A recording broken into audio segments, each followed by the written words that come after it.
ओम नमः शिवाय। प्रिय दर्शकों, सूर्य संवेदना पुष्पे दीप्ति कारुण्य गंधने लब्ध्वा शुभम नववर्षेस्मिन् कुर्यात् सर्वस्य मंगलम। वर्ष 2024 का हर दिन, हर पल, हर क्षण आपके लिए शुभ हो, मंगलमय हो। आप यशस्वी हो, आप दीर्घायु हो, आप आरोग्यवान हो, आप लक्ष्मीवान हो, आप चिरंजीवी हो। आपकी 2024 में हर एक मनोकामना पूरी हो, ऐसी मेरी हार्दिक मंगल कामना, शुभेच्छा एवं 2024 की आप सभी को, संपूर्ण परिवार को मेरी तरफ से हार्दिक शुभकामना। प्रिय दर्शकों, आज हम बात करने जा रहे हैं इस वीडियो में मेष राशि की, अर्थात मेष राशि के लिए सबसे पहले तो मैं यही कहना चाहूँगा कि 2024 में आप कितनी उड़ान भरेंगे इसका पता जनवरी, फरवरी और मार्च, इन 3 महीनों में ही आपको चल जाएगा। कैसे और कब से, पूरा विस्तार से मैं आपको इस वीडियो में बताऊंगा। उससे पहले आपसे एक निवेदन है, अगर मेरे इस वीडियो को आप पहली बार देख रहे हैं तो चैनल को सब्सक्राइब कर दीजिएगा, वीडियो को लाइक कर दीजिएगा और कमेंट बॉक्स में जा करके महादेव का भक्त हूं, आप पर भी पूरे जीवन भर महादेव की कृपा बनी रहे, ऐसी मेरी कामना।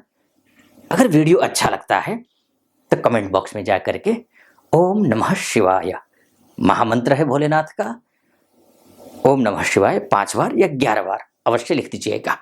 चलिए विषय पर प्रवेश करते हैं। मेष राशि का जो स्वामी है वो मंगल है, और मंगल थोड़ी सी मतभिन्नता है। साउथ की तरफ जाएंगे, साउथ के पंचांग में देखेंगे और नॉर्थ के पंचांग में देखेंगे तो 14 से लेकर के 21 के बीच में, कहीं 14 तारीख है जनवरी, कहीं 16 जनवरी और कहीं 21 जनवरी कि मंगल उदित हो रहा है, यानी कि मंगल का उदय हो रहा है। मंगल का उदय होना आपके लिए सबसे अच्छा है वर्ष की शुरुआत करना, क्योंकि मंगल आपके राशि के स्वामी हैं। सबसे पहले तो यह है एक। दूसरी बात, 15 तारीख से जैसे ही सूर्य उत्तरायण होंगे वैसे ही सब कुछ आपके लिए बेहतर होना शुरू हो जाएगा, क्योंकि जनवरी के महीने में जो मंगल है वो धनु राशि में है, जो कि आपके राशि के स्वामी होकर के धनु राशि में बैठे हुए हैं, जो कि अत्यंत शुभ माना गया है, भाग्य के वृद्धि करने वाला है, धनाधान्य से परिपूर्ण करने वाला है। इष्ट मित्र नाते रिश्तेदार इत्यादियों से संबंध अगर आपके खराब रहे हैं, उन संबंधों में मधुरता लाने वाला है। घर खरीदने की सोच रहे हैं, घर खरीदने में जो दिक्कतें आ रही हैं उन दिक्कतों को दूर करने वाला है। अगर घर खरीदने के लिए, गाड़ी खरीदने के लिए, प्रॉपर्टी खरीदने के लिए पैसे के इंतजाम करना चाह रहे हैं लेकिन पैसे के इंतजाम नहीं हो पा रहे हैं, तो ये जो भाग्यस्थ मंगल है वो शानदार है, अद्भुत है। न केवल भाग्यस्थ, 5 फरवरी से लेकर के ये मंगल महाराज यानी कि आपके राशि के स्वामी ये मकर राशि में आ जाएंगे, अर्थात दशमस्थ हो जाएंगे। मकर राशि में मंगल का होने का मतलब यह है कि मंगल उच्च का हो जाता है। जैसे ही मंगल उच्च का होगा, हर एक क्षेत्र में, आप नौकरी करते हो, किसी भी फील्ड में हो, चाहे आप डॉक्टर हो, चाहे आप डॉक्टर प्रैक्टिस करते हो या फिर आप MBBS कर रहे हो, उसकी तैयारी कर रहे हैं, दोनों के लिए, विद्यार्थी हो या व्यवसाय करते हो या फिर कहीं किसी हॉस्पिटल में जॉब करते हो, डॉक्टर हैं आप, सभी तीनों के लिए शुभ है। इंजीनियर हो, चाहे कोई भी इंजीनियर हो, चाहे सिविल इंजीनियर हो, मैकेनिकल हो, सॉफ्टवेयर हो, हार्डवेयर हो, कोई भी इंजीनियर हो, शुभ है, अच्छा है। प्रमोशन रुका हुआ है, प्रमोशन के योग बनते हैं। अन्य किसी भी क्षेत्र में, CA हो, चाहे आप अन्य क्षेत्र में किसी भी फील्ड में जुड़े हुए हो आप, हाँ एक बात तो और मैं आपसे कहना चाहूंगा, अगर आप ऐसे क्षेत्र में हैं जैसे BSF से जुड़े हुए हैं, CRPF से जुड़े हुए हैं, ITBP से जुड़े हुए हैं या पुलिस विभाग में हैं, किसी प्रकार का कोई तनाव अगर हो, ये शुभ है आपके लिए। आप नई एनर्जी, नया जोश, नई ऊर्जा के साथ में आगे बढ़ेंगे। शुभ है आपके लिए। अगर आप इस विभाग से जुड़े हुए हैं, घर में घर बनाना, घर में श्रीमती जी कह रही हैं, माता पिता कह रहे हैं कि घर बनाना है, गाड़ी खरीदनी है, आप सोच रहे हैं सिर्फ, लेकिन आप कर नहीं पा रहे हैं, तो ये जो 3 महीने हैं, जनवरी, फरवरी और मार्च, ये शुभ है। क्योंकि यहां होना भी शुभ है, मंगल का भाग्यस्थ होना। यहां होने से तो अति शुभ, उच्च का हो जाएगा और भी अच्छा हो जाएगा। तीसरी बात, अगर यहाँ एकादश में चला जाएगा, कुंभ राशि में जाएगा, यानी कि 15 मार्च को कुंभ राशि में प्रवेश करेगा और यह अप्रैल तक रहेगा, मिड तक। अप्रैल के बाद अप्रैल में करेंगे, लेकिन 15 मार्च को ये यहां जा रहा है, अर्थात कुंभ राशि में मंगल जाएगा। मंगल का एकादशस्थ होना शुभ नहीं, अति शुभ है। अब आप सोच रहे होंगे तीनों में ही शुभ है, तो आचार्य जी ने तो इसमें भी शुभ बताया, इसमें भी, यानी कि अशुभ तो है ही नहीं। वास्तव में अगर कहा जाए अशुभ नहीं है। हाँ, लेकिन एक चीज का आपको ख्याल रखना होगा, कुंभ राशि में जब मंगल होगा, एकादशस्थ मंगल शुभ होता है, अच्छा होता है, पैसे को देने वाला होता है, प्रॉपर्टी को देने वाला होता है। भाई बंधु नाते रिश्तेदार, दीदी बहन, इनसे अगर किसी प्रकार को कोई कटुता है, संबंध खराब है, संबंध बिल्डअप करेगा, अच्छा करेगा। लेकिन एक समस्या है, अगर आप ऐसे फ्रेंड सर्कल में हैं जो नेगेटिव हैं, जो खराब संगति है, खाते भी हैं, पीते भी हैं, गाली भी देते हैं, अपशब्द बोलते हैं, बात बात में गालियां निकलती हैं, कड़वा वचन बोलते हैं, मीठी वाणी है ही नहीं, हमेशा तमतमाए हुए रहते हैं, और खासकर ऐसे लोगों की संगति अगर आपकी है, तो मेरा निवेदन है उस संगति से आप आज ही बाहर निकल जाओ।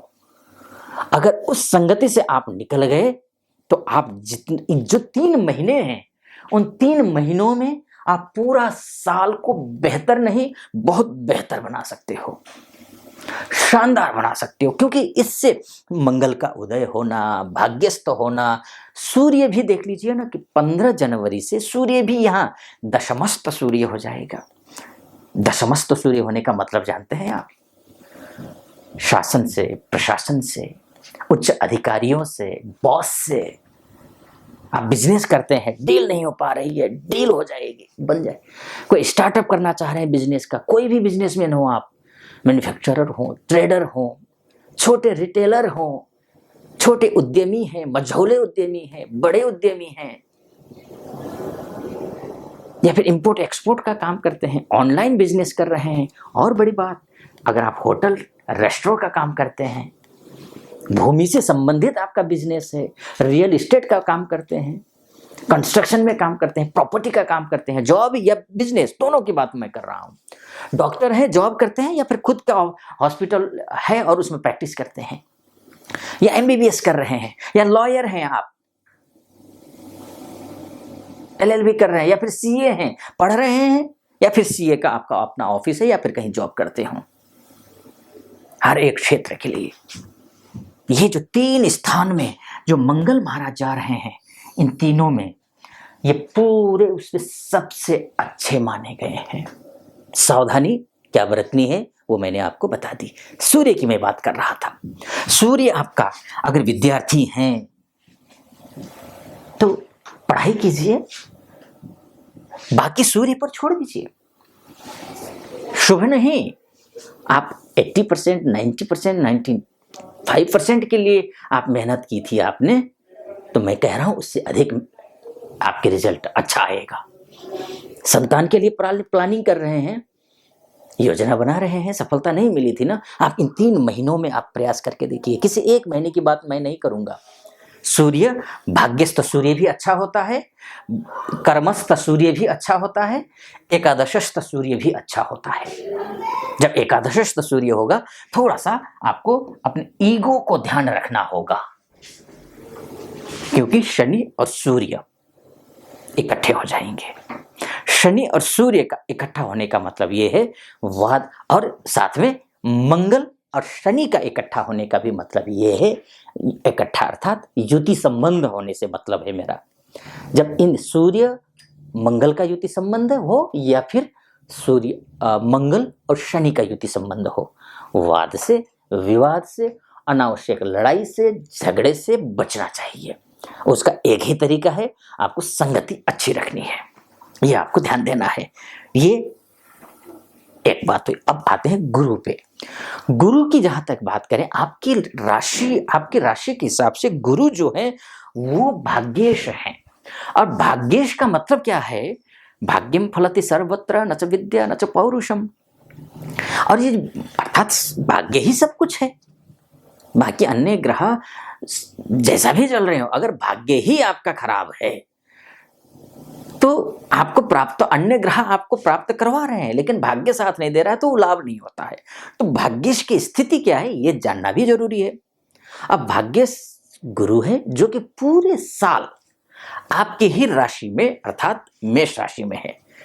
पिछले साल याद करके देखिए, जो आपने पीड़ा झेली है, पिछले साल आपने जो आप कराहे हैं, आपने जो आहें भरे हैं दर्द के, आप कल्पना करके देखिए, उससे आप निकल रहे हैं, उससे आप निजात पा रहे हैं, मुक्ति पा रहे हैं। भरणी नक्षत्र में इन तीनों महीनों में गुरु महाराज रहने वाले हैं। आपकी राशि में भी हैं, राहु से मुक्त सबसे अच्छी स्थिति में गुरु हैं। भरणी नक्षत्र शुक्र का नक्षत्र होता है और जो भरणी नक्षत्र में है वो 16 अप्रैल तक है, वर्ष की शुरुआत से लेकर के ही। अब जो भरणी नक्षत्र में है तो इसका सीधा सा मतलब ये है, शुक्र के नक्षत्र में बृहस्पति का यानी कि आपके भाग्येश का होना शुभ नहीं होता है। लेकिन मेष राशि वालों के लिए व्यवसायिक ग्रह कौन सा है? वो शुक्र है। व्यवसायिक ग्रह, व्यवसाय करवाने वाला ग्रह, धन को देखने वाला ग्रह, पैतृक संपत्ति को देखने वाला ग्रह। कोई पैतृक संपत्ति में वाद चल रहा हो, विवाद चल रहा हो, इस दौरान बृहस्पति ठीक करेंगे आपके भाग्य। आप ये सोच रहे हो कि पैतृक संपत्ति मुझे कितनी मिलेगी, मेरे भाई बंधु कहीं ऐसा तो नहीं कि मुझसे चीटिंग करेंगे, बहनों का दबाव तो नहीं रहेगा।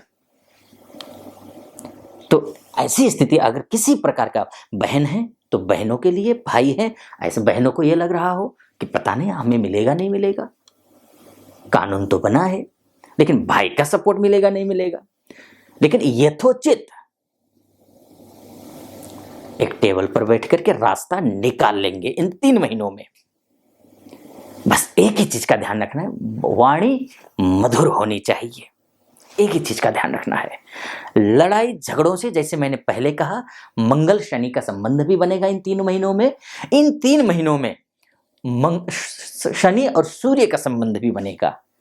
विवाद आपसे बस एक कदम पीछे है। आपने जहां लापरवाही बरती वहां विवाद शामिल हुआ।